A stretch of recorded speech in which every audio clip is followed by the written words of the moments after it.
Oh, so he's on his way back.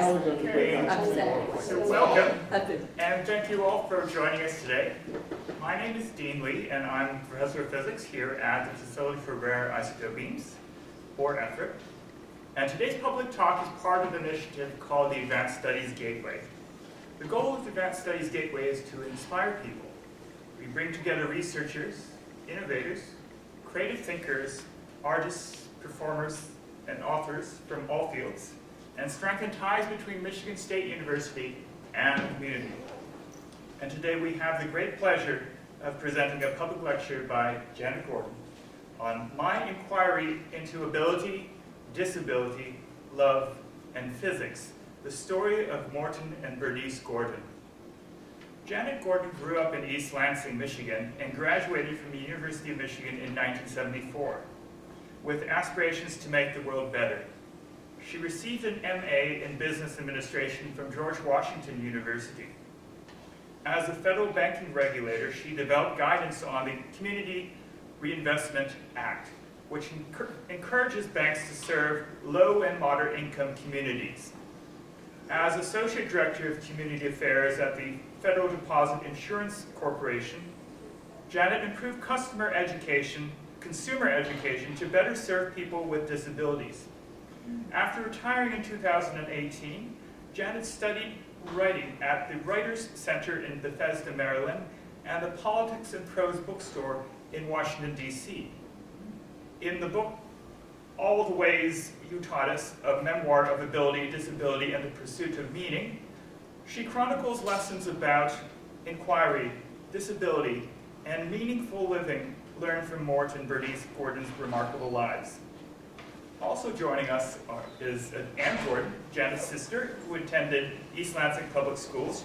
She went to Harvard for her undergraduate degree in 1980, and then to the University of Wisconsin-Madison for a PhD in economics completed in 1987. Ann worked at Mathematical Policy, a public policy research firm, for almost 30 years. Her research focused on programs for low-income mothers and children, particularly the federal child nutrition programs. Ann retired in 2017 as a senior researcher and married a mathematician, David K. Watson, in 1988, and has one son, Simon Watson. Simon is on the autism spectrum and works semi-independently in a grocery store near his home in Connecticut. Simon completed an associate's degree in New Jersey and is doing well in a program that offers a wide range of support and opportunities. Mort Gordon, from 1924 to 2012, was born in Atlantic City, New Jersey, attended Rutgers University, graduated from the University of Chicago, and received a PhD in physics from Washington University in 1950. Mort was instrumental in the design of a new breed of cyclotrons. By the time he arrived at Michigan State University in his 30s, he was almost completely blind from retinitis pigmentosa. Nonetheless, in 1959, he was the second person hired to design the first particle accelerator at MSU Cyclotron Laboratory. Mort was the principal theoretical physicist guiding the mathematics and computer models essential to its development. He continued his contributions at the National Superconducting Cyclotron Laboratory until 1999, and he was professor of physics for 50 years, and his students went on to help build accelerators all over the world.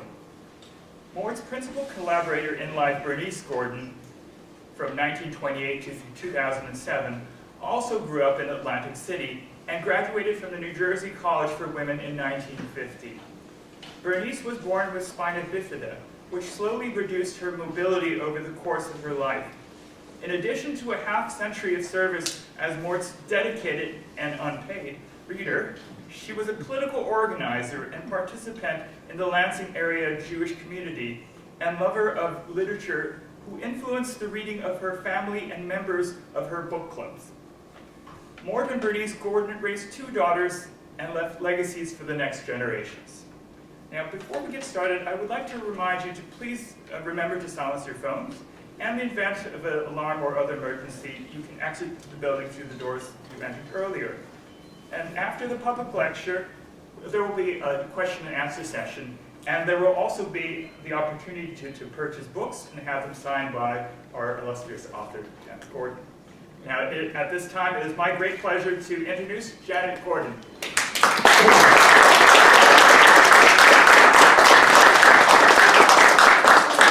Can people hear me? No.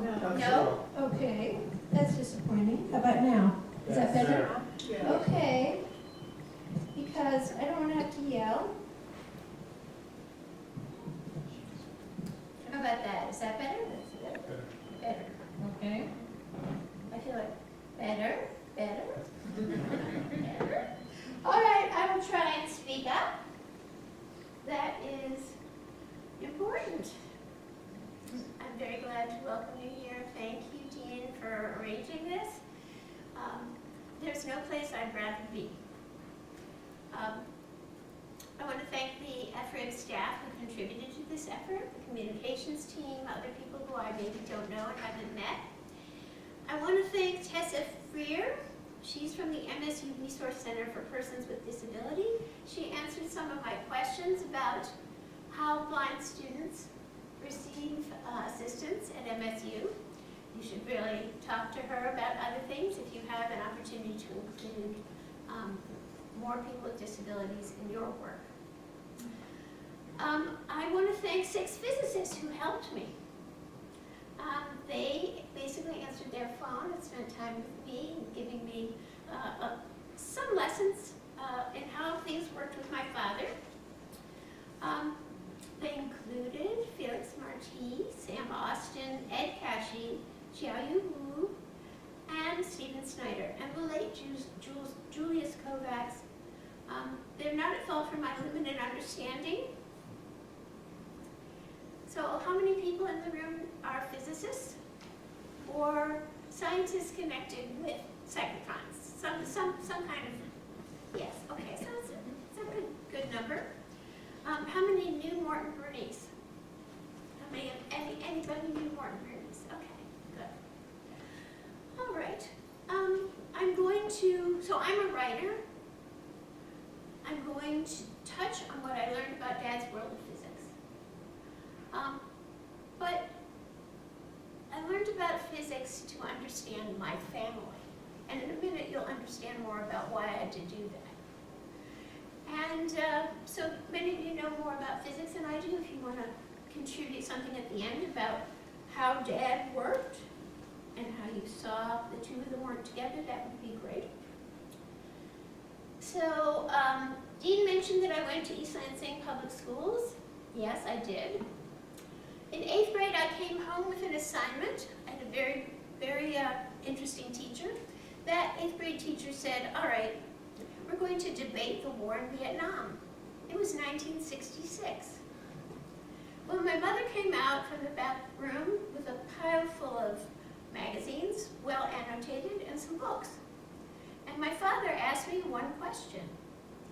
What are the questions you need to answer to do this assignment? That was the way he taught me. So in his honor, here are some questions. How did Morton Gordon choose physics? How about a cyclotron? How did he choose that field? Why did Bernice and Mort choose each other? That's something a daughter is always interested in. How did Morton and Bernice work together over decades to solve problems in life and in physics? How did Morton and Bernice recover from midlife challenges? We all have those. What did their stories teach us? And I'm going to read some of the slides in case people can't see them, who later either hear or who later view the videotapes. So I'm going to tell you another story about, I'm going to do this in chronological order, more or less. So let's start with how Mort chose physics. Mort went to Rutgers University. He was a scholarship student. His father was a baker. And he got a draft notice in 1943. Just like everybody else, he got on the bus and went to his induction physical. He got through 2 sets of doctors, and he was in great shape. My father could swim, he could run, the whole 9 yards. When he got to the eye doctor, the doctor looked at his eyes and said, you know, you can't serve at all. And he called over his buddies. He said, come on over here, guys. Here is a rare case of retinitis pigmentosa. So that's how my father learned about what he had, and the doctor said, go home, we can't use you. So when Mort gets back to the campus, what does he do? What he's always done, he goes to the library.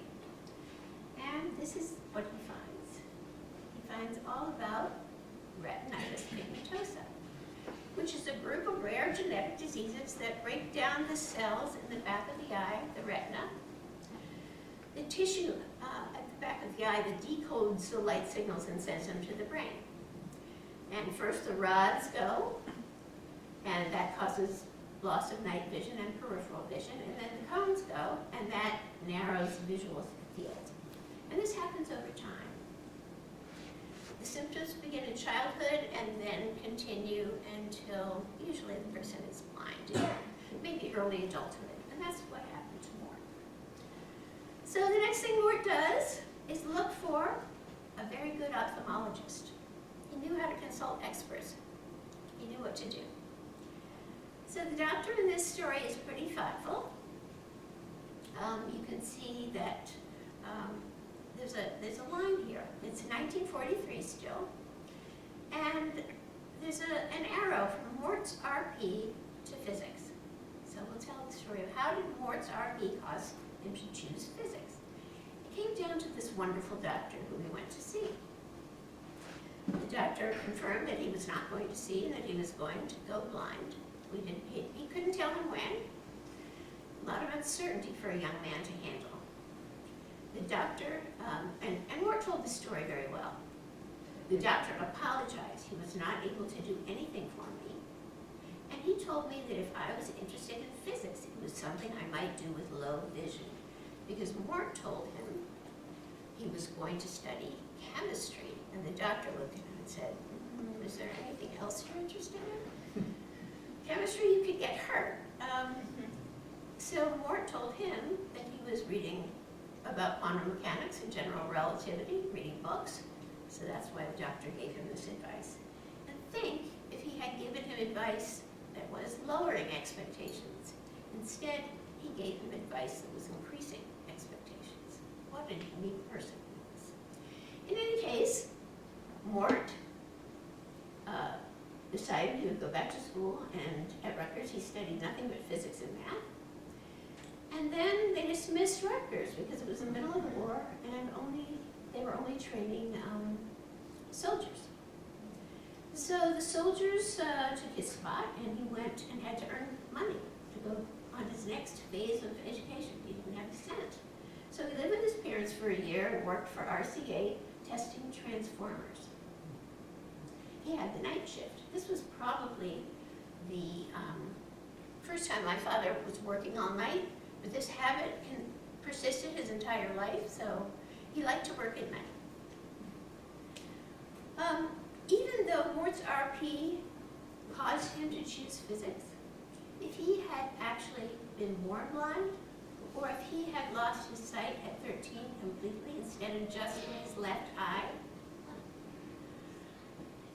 he would never have studied physics at all, because there was no tactile code like Braille, right? Nothing he could read to teach a child mathematics in those days. The code was not invented till 1953. There was no way blind children learned mathematics, let alone physics.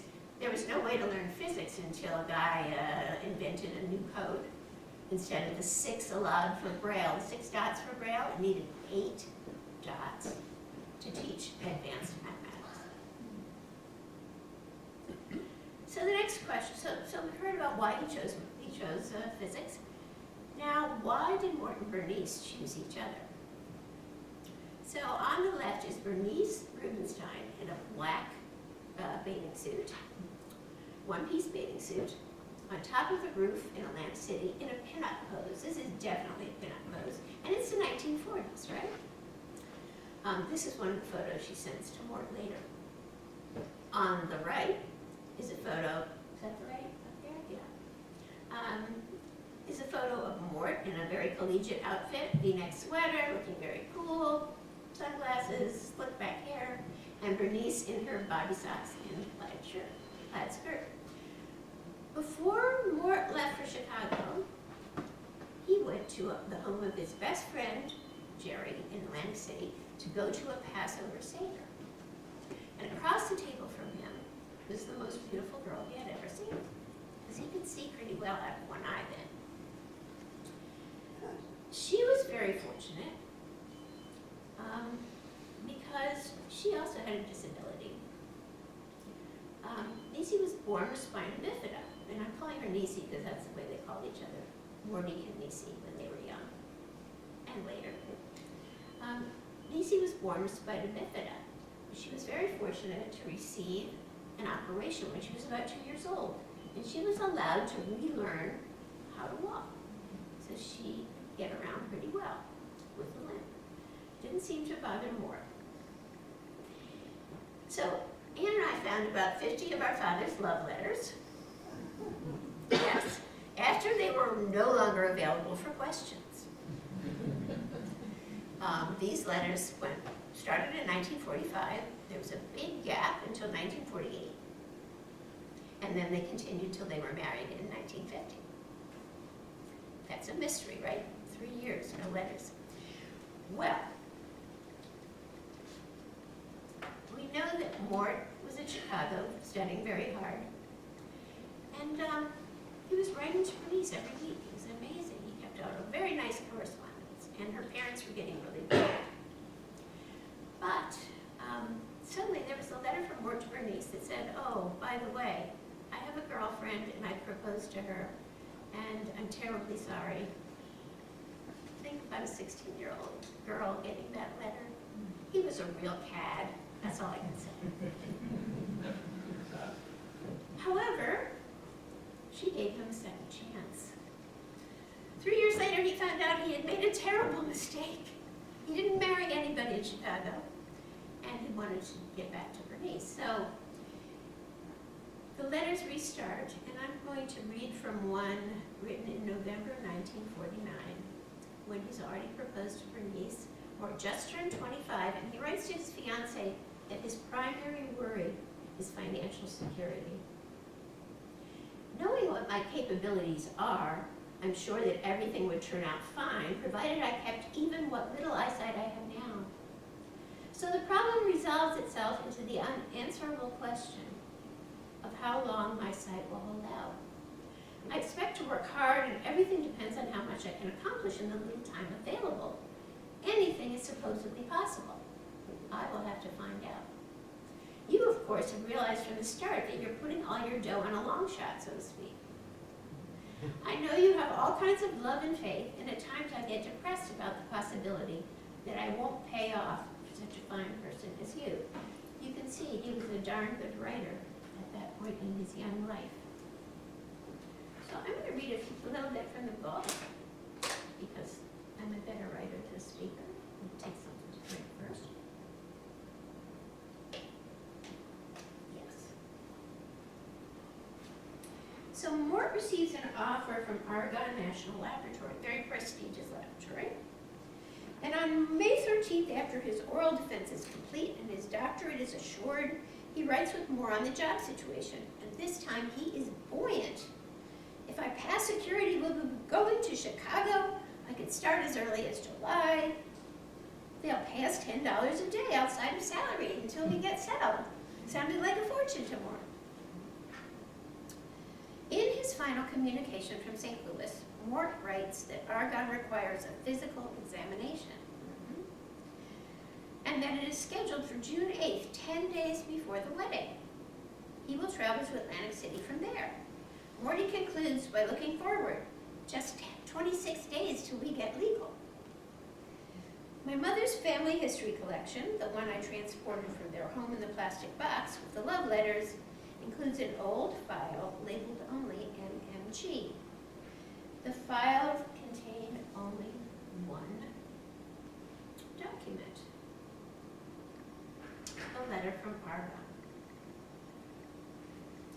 The physician notes that he is writing to recapitulate information already shared during the visit the previous day, dated June 8, 1950, the most important sentence confirms his conclusion that, as you see on the slide, I'm sorry that the laboratory medical department finds you physically not qualified for employment because of decreased vision.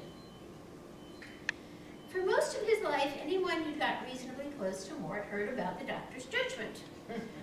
I was a teenager sitting at my parents' dinner table with a few of their friends when a guest complimented my mother's cooking, which was excellent. Oh yes, I almost didn't marry this great cook, Dad said. 10 days before the wedding, I was turned down for the job I had been offered at Argonne. The doctor who gave me a physical didn't believe that someone going blind could do physics for the laboratory. He wasn't even a physicist. I was sure that Bernice would give up on me, so I stayed in Chicago a few extra days, figuring out what to do. I didn't even know what had happened to him, Mom interjected, her exasperation still fresh. Morty arrived in time. How he must have felt like a fraud to have promised the Chicago dream to his new wife. But it was as if this disappointment fashioned my father, or at least the part of him that was impossibly resolute. One could say his recovery created our family. Niecy was undeterred. I suspect she demonstrated the steadiness that for me was always her essence. So this letter she kept forever. Well, things never stand still. Mort got a job at the University of Florida, a place he had really never heard of. Never been to Gainesville, never heard of Gainesville. It was a tiny town with mostly dirt roads. But he enjoyed teaching physics there. And 7 years later, he took sabbatical and went to Oak Ridge National Laboratory. And this is why he built cyclotrons for the rest of his life. Did the theory behind them. Most of you know what a cyclotron is. Its primary purpose, and this is up from the slide, is to explore the tiny dense nucleus and understand the origins and properties of matter. Particles are accelerated by electricity between the Ds. You can see this is a very basic visual of 2 Ds with a spiraling beam inside and a magnet on top. They spiral out from the center, they form beams. They're shaped and controlled by magnetic fields created by the magnet, and then extracted to bombard a nucleus, and the transformations are studied by nuclear physicists. My father had a wonderful mentor at Oak Ridge named Ted Weldon, who wanted Mort on the project that they were developing at Oak Ridge, a new kind of cyclotron, and they were developing a proposal to the federal government to build that cyclotron, and Henry Blosser was directing that project. And so Mort and Ted worked on the project, and there you have it, a match made in heaven, but without the sabbatical, Mort would never get up at MSU. When Blosser accepted the position as head of the MSU cyclotron project in 1958, he came looking for more. And he had to convince the department chairman, the dean, the president of the university, that he should hire a blind man. Well, this was no easy matter, and you can see that this is a newspaper article, and the headline says, MSU hires man who is losing sight. This was in the State Journal, February 1959. The board appointment, they say, Dr. Gordon has failed, this is quoting from the board appointment letter, okay? Dr. Gordon has failing eyesight. His continued tenure will be dependent on his ability to carry out his assigned duties. And John Hanna said, we're anxious to have him on our faculty. We know what his problem is, and he knows ours. Ours is that we need a new cyclotron. So, I don't know if Mom and Dad ever saw this article. I have no indication they did. I never heard about it. Julius Kovacs told me about it. My father left a tenured faculty job at Florida to come to MSU without any guarantees. He was a brave guy. That's all I can say. He must have been very excited about the project and about working with Henry and other people on such a project. So, toting my new baby sister, my parents arrived in June 1959, and Dad went to work right away. They were writing a proposal at that time to do a special bit of research, how they in order to define the beams better, to convince the government that they should fund a new kind of cyclotron at MSU, because no one had ever heard of MSU, really. The story of the first MSU cyclotron is told very well in Sam Austin's wonderful book, Up From Nothing, The History of the MSU Cyclotron Laboratory. He explores how the team, Glasser and Morton, used a model magnet and a large MSU computer with 2,600 vacuum tubes, okay? It was a very big computer, not all that powerful, but very big, to develop the calculations essential to design a new kind of high-precision cyclotron. They worked with another Oak Ridge import, a computer programmer named Felmar Arnett, and this is a posed picture, which I looked for a long time. It was in the State Journal in 1961. And this is a posed picture of the two of them in front of the model magnet, which was about 1/6 size, the size of the big magnet they wanted to eventually make here.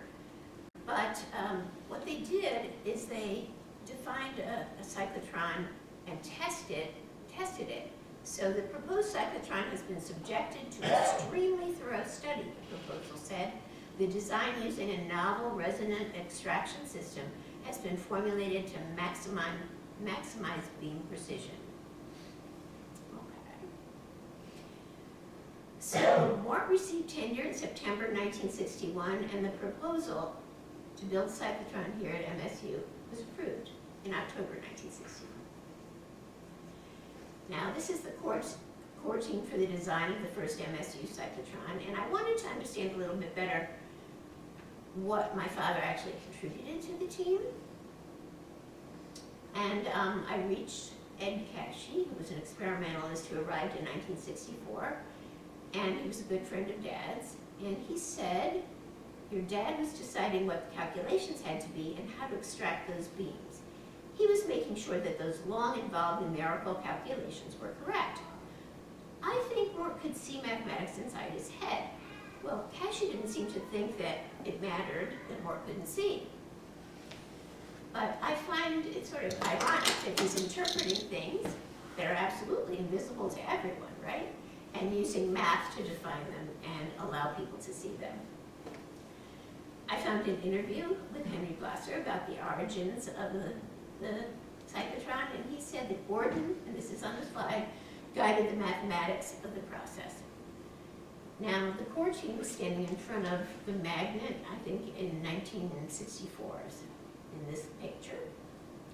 And it's more Gordon, Henry Glasser, Bill Johnson, and Martin Reiser. 4 men in white shirts with long ties. Interesting. Okay, the Glasser-Gordon design resulted in a very important machine that worked from 1965 to 1979 and enabled hundreds and hundreds of physicists to see what couldn't be seen, right? So meanwhile, back at the ranch, and I mean the ranch house that my parents built in 1960 and lived in for 40 years. So here's a picture of Morton and Bernice in their kitchen. The slide says Dad is wearing his work clothes, which were always sport coat slacks. But here the bow tie is missing. So most people who knew Morton had seen his bow tie and later a fancy ascot because more comfortable. And this is Mom in her apron, also very typical. My father taught me how to ride a bike. I was steering and pedaling, sort of, and he was running behind me, holding onto the seat. I'm sure some of you have taught children to ride bikes. Well, it worked fine, and he had obviously once learned to ride a bike. He taught me how to swim, and he taught me how to ice skate. Right there on the Michigan hockey rink. My childhood also included watching my parents work for many, many, many hours at home. So, while it may have seemed like magic what my father did, you know, not being able to see, but it was something that really came from my mother. The hours and hours of my mother's reading to machines over the years were background noise for me and Anne growing up. When I came home from school, Mom would always be there, but often busy with this work. I would entertain myself or play with the neighborhood kids. Mom enunciated every syllable clearly. I could hear her from every room in the house. Dad had hearing in only one ear, the result of childhood ear infections. A strong voice helped him get every word. So answer. So every night we picked Dad up from the lab, and we drove home. We had dinner with Walter Cronkite, right? Did you all do that? It was on the radio. I think it was KAR or something. And 15 minutes, and nobody could talk. Dad then took a short nap after dinner, and the rest of the evening was taking up my reading the newspapers and all of the mail, including mail from the lab. I knew all the dirt from the lab as a small child. And then Mom would keep reading and recording well after we were no longer listening. My father headed downstairs to his basement office almost every night to return to work, and often stayed in his lair until Mom was in bed, way past. I passed my father's office, going downstairs to watch the television. For a time, Dad listened to the tapes of his textbooks, and he bent over his yellow pad to write with a black grease pencil. It looks like a crayon almost, a very sharp crayon. Later, he had two machines on a desk. Out of one large box, my mother's voice came, as if from far away. With one hand, he started and stopped that tape to moderate her progress. With the other hand, Dad held a palm-sized microphone connected to a long cable to another machine. He pushed the button on that microphone to record a string of numbers and letters in short spurts. After a few bursts of thought, he rewound the tape to listen to what he had recorded, and then he recommenced his work. Dad also stopped once in a while to smoke a cigarette. He consumed about 2 packs while working. I gathered that my father's work was some sort of advanced mathematics, beyond my ability to fathom. My mother's job was to read it. They both worked most evenings. Mort's duties at MSU as a teacher and with the cyclotron lab, and their responsibilities to take care of us, required our parents to perform this daily duet. What seems curious to me now is how growing up we took these people so much for granted. Not in a way that was wrong, but in the way that children should, understanding an essential safety. So we weren't worried.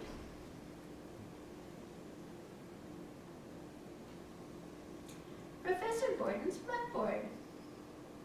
So this is a picture of what my father had to do to teach. He taught 3 classes a week, probably between 15 and 30 graduate students.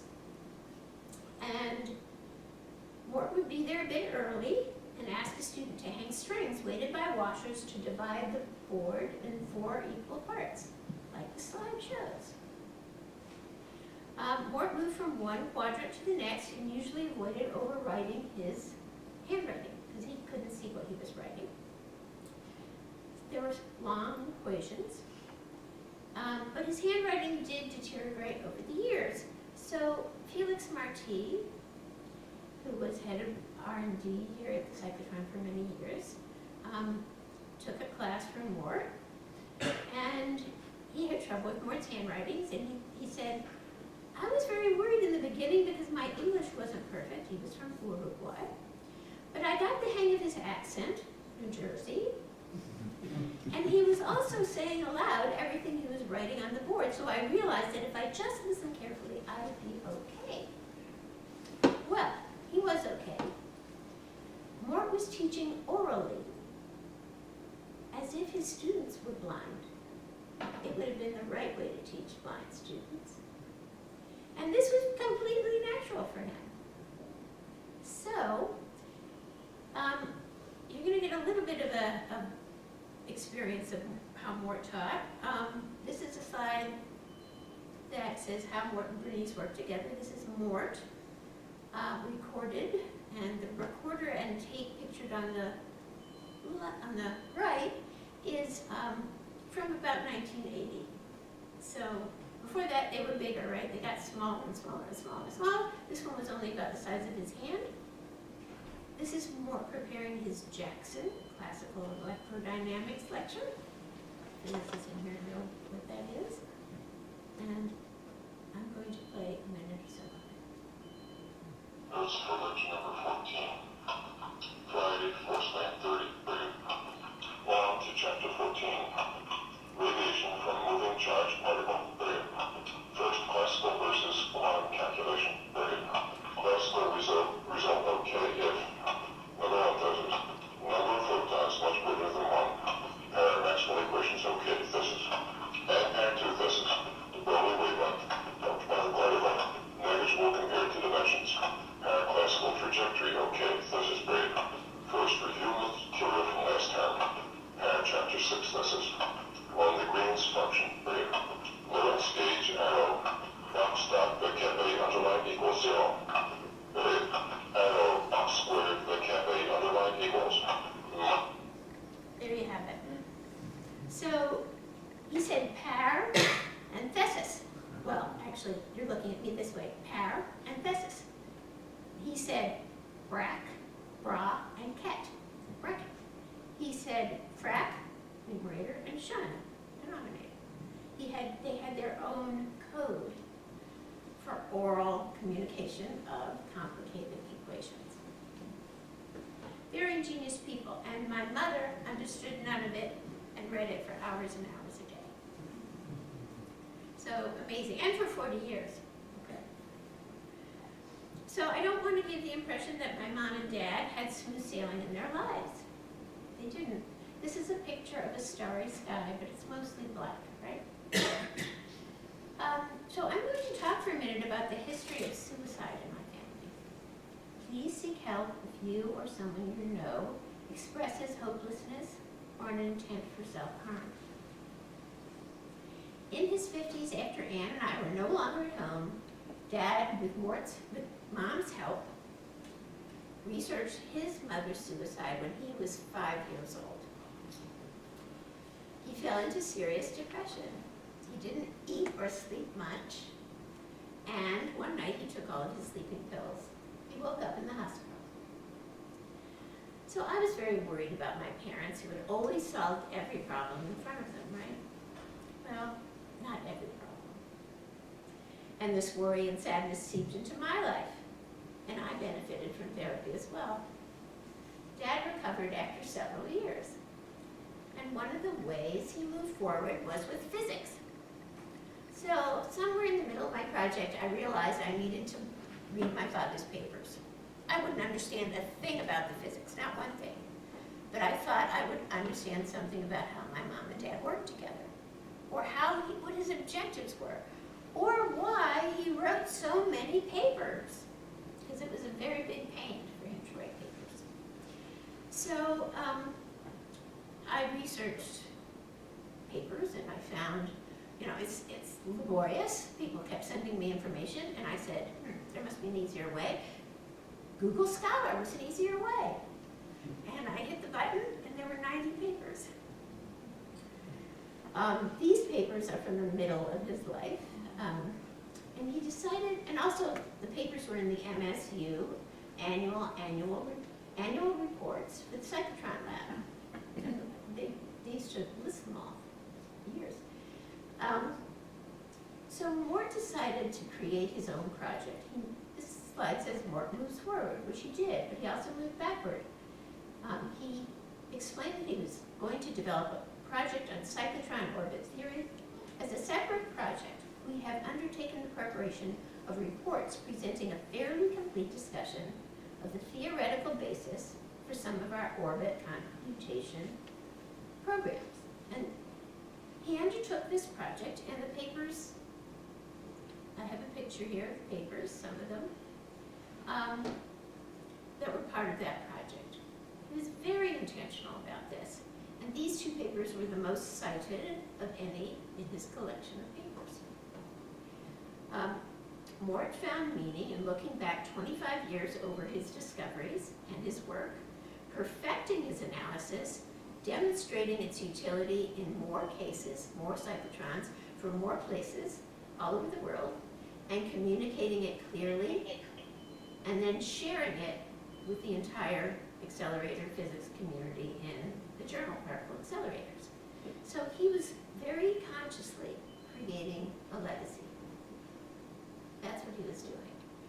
He was also working very hard, and my mother was working very hard. So my mother had to work on every paper, not only reading relevant things, but she had to actually edit them with Dad. So the secretaries would do most of the typing. After listening to my father's recording, secretary's typing, come back, she'd read it to Mort would edit, etc., etc. And he had neglected to anchor in the paper.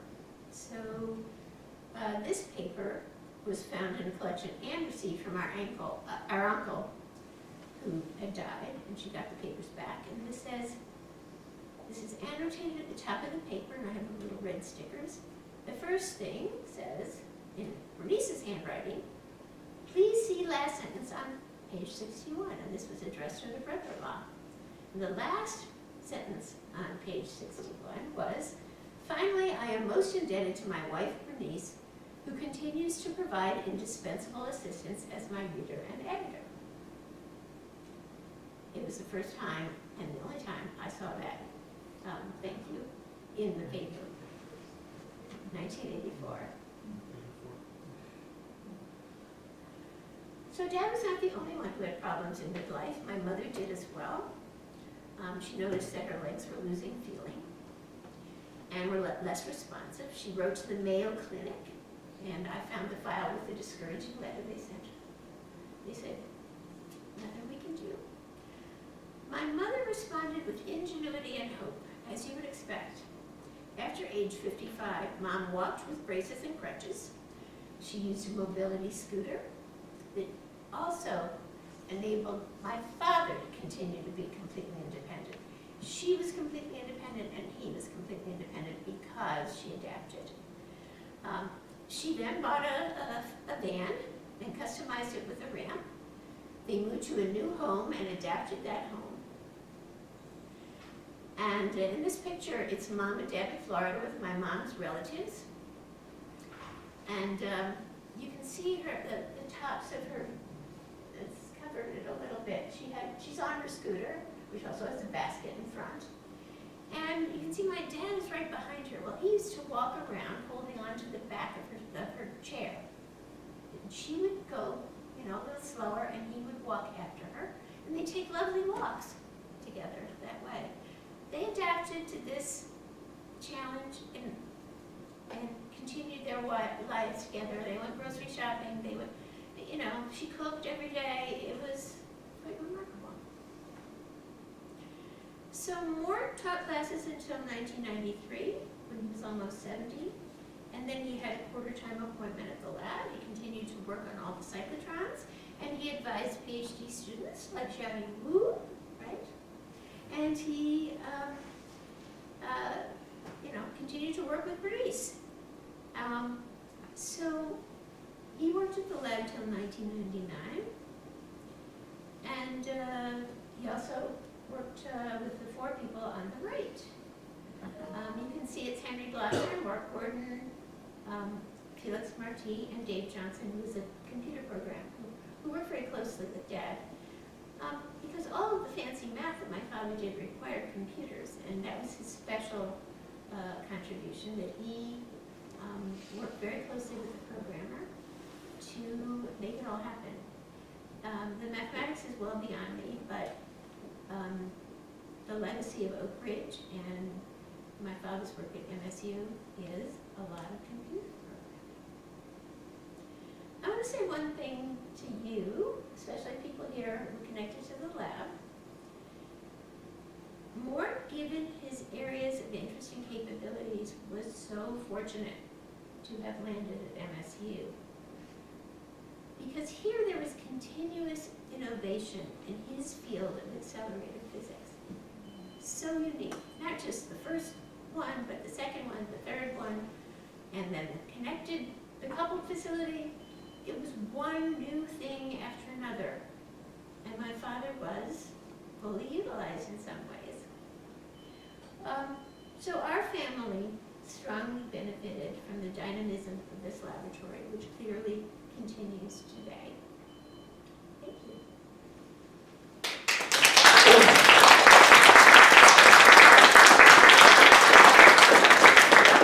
Happy to sign books. I'm happy to sell books. They're $20 each. And now we can have questions and comments. I'm very interested in hearing anything you have to say about my father and mother. Thank you, Janet, for a wonderful talk, beautiful story. So I'm sure there are maybe memories or questions, comments, or stories people want to share. So go ahead and I'll give you a microphone.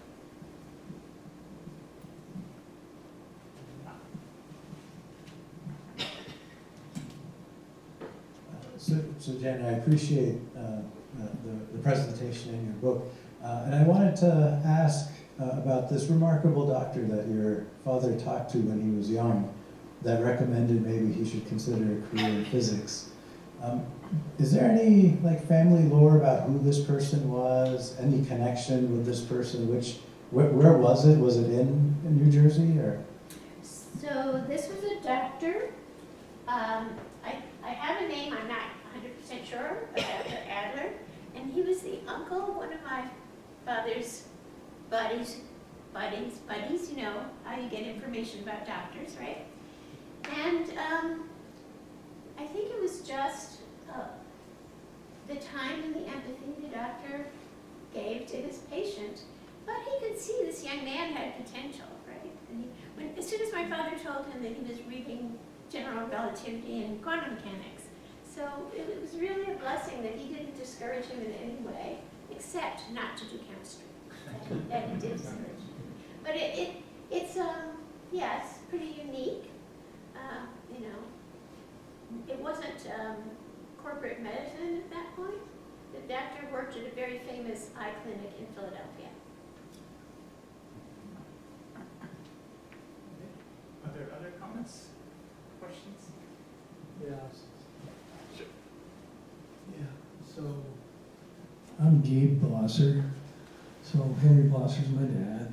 And so this is going to be a very interesting story for me. I'm definitely getting a book, definitely getting an autograph. But I recognize that sweater. That picture there. And you know, our lives, you know, you were growing up in East Lansing at the same time I was growing up in East Lansing. So there was a lot of commonality there. And with cyclotrons in the family. It's like Henry took the boxes that the K50 magnet was shipped to here, and they ended up in our backyard, and we stacked them 3 stories high, and we had, you know, the whole neighborhood had battles in those boxes, and we had a tunnel where we used to go underground and get up into the box, and we're probably lucky we came in, you know, when we were young. So I grew up with cyclotrons, and I'm in the business.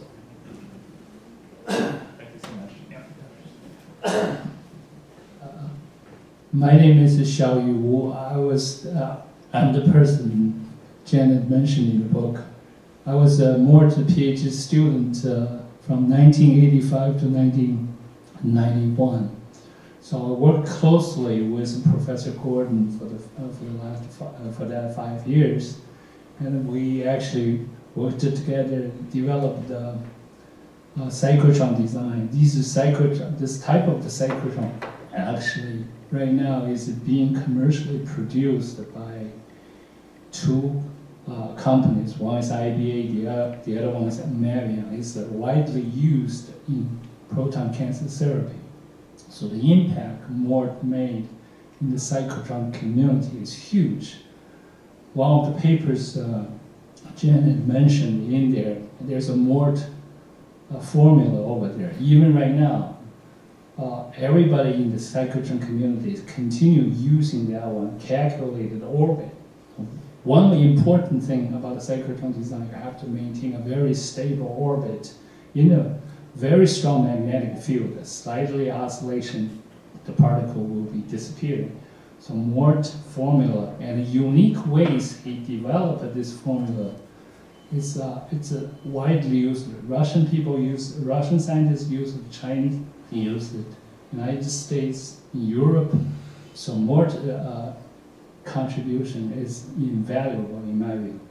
And then one more thing I could mention is during that time, I was the beneficial area from Bernice's notes. Actually, every week on Monday, I usually, as a graduate student, I will receive a set of notes coming from Dr. Gordon's dictation and Bernice's handwriting. So I still have some of those notes in my collection. That's great. Other? This is so interesting, and it makes me think that so many of us have interesting parents and know so little about what they actually do for a living when we are young and living at home with them. And years later, we may have the chance to ask them questions, or they may be gone before we have that chance. And I wonder, Jan, how much of all this, of your father's impact, obviously you watched him work, you were aware of the way both of your parents worked together. At what point did you actually start delving into this to really try to understand who he was, and what was the trigger for your saying, oh, there's an interesting story here that went by as I was growing up, and I should go back and try to figure more out about it? Yeah, I was doing a project to refine financial education, including videos and workbooks for people with disabilities. And I met a lot of people from different disability organizations. And I would tell the story of my parents because, you know, it's something I was motivated by, and I was speaking to groups about the project and trying to get input from the disability community. And they were, and I realized that my parents were really remarkable, and that it was a story about what they were able to do, but also possibly about, you know, you turn the dial one way or the other a little bit more and they wouldn't have been able to do it. I mean, my mother put together that van and that mobility scooter. She had the resources to do it. My dad worked with complicated technology. All those recording machines, they started out this big, you know, and then they got smaller and smaller. He had to do that for mostly by himself, although he had help from the university to learn Braille, which he did do. But it was like, now it's required and it's still difficult to manage. People with disabilities have problems going to school regardless of their requirements, because it is difficult to learn about what's available to use and how to use it. It's just not easy. Everybody puts together their own individual sort of way of doing things. It's really tough. And I learned that, and I thought telling his story would be valuable.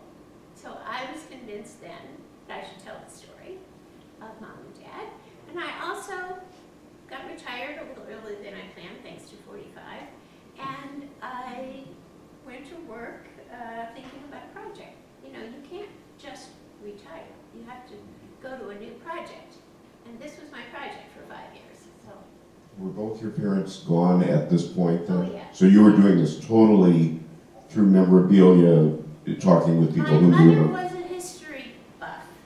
Somehow she kept a whole lot of stuff. And, but they were gone. But, you know, a physicist's life is pretty well documented in some ways, right? An academic's life.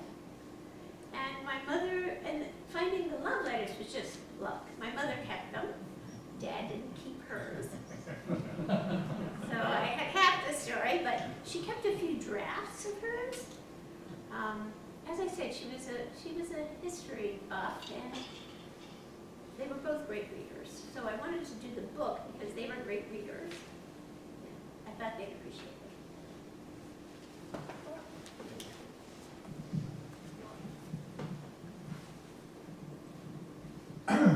So my name is Walter Benenson. Mort was number 2, and I was number 7 here. And I knew Mort really well because I was one of his designated drivers. He had 2 designated. In those days, the cyclotron was a good 1-mile hike to where you had to teach class. And so the lab had a truck, I imagine we still do, right? And it had a driver named Mike Ellison. Anybody remember? Probably, yeah. He was even more talkative than Mort. If you ever, it's amazing. Anyway, he drove Mort back and forth, and for class and back. And I drove Mort home because it was right on my way to my house. And I never could stop Mort from telling me where to turn. And I can remember even now, he said, "This is Ann Street, next is Linden. Turn right, it's the only house without a He was porch." practicing too, though. I mean, What? he was practicing. And I kept saying, I know Mort. And one time I forgot. I took him home and I realized I forgot to drop him. Anyway, I have two things I wanted to say. One isn't so funny, but maybe it does show something. At those days, there were so few of us, so we all had to go to every seminar or would really look at. So I went to a lot of theoretical seminars. I didn't understand anything, just to be a person there. And Mort asked really good questions. He could listen, and he would listen to the whole time. And one time, he got into an argument. I think it was a Swiss guy who was lecturing on the same field. And Mort corrected him. And the guy turned to him and said, "It's right on the board. Are you blind?" He didn't even realize that he was blind. And the other thing that happened to me, we used to have to write, we still have to write these proposals. And I was, when I came 27, and the other people were 28, 29. We'd never done this before. And Mort helped us by listening. But we would write this, what you now know is, those of us in the field, garbage, right? Because you never did what you claimed you would do. So, and he would listen, and then he would do the most amazing things. He would say, "You know, on page 55, you said this already. We were on page already 120. I don't know. I mean, it's supposed to be that your brain is enhanced for hearing and listening when you go blind. It's a scientific fact, but that was beyond anything I can believe. So I had a tremendous fondness for Morton and Bernice both, and when both of my parents went blind, I tried to tell them you can still live a life. My mother did something equivalent. My father never accepted it. And when I called home, "Hi, Pa, how you doing? You know I'm blind," he would say. He never accepted it. So this is really an extremely wonderful story. And thank you for telling it. Thank you. Yeah, my father did quite a bit of masking when he was young. He could fake people out that he wasn't blind. And he did it on purpose, but eventually he became more accepting. He also became more blind. And he wore his sunglasses, and very late he started using a cane. So, it was much more obvious. But it took him a while to accept it, I think. Are there any other comments? You talk about how they found their own way when they to work out their lives with their disabilities. Did they seek out help from other organizations? The first question. And second question, as you've now written this book and you're speaking, are you using this as a story to inform, encourage organizations who work with people with disabilities. Yes, I think so. I have on the slide, support the MSU Resource Center for Persons with Disabilities. They have endowments, they have ways of supporting students, they need volunteers. I would like to do more, and after writing, I have to think about, this is not my area of expertise, and people are very busy, the leaders of disability organizations are very busy, but, I'd love to do more. I think that things are better, but still just very difficult, so I'd like to do more. Any other questions? I hope you read the book. I'm a writer. All right, well, let's thank Janet once again.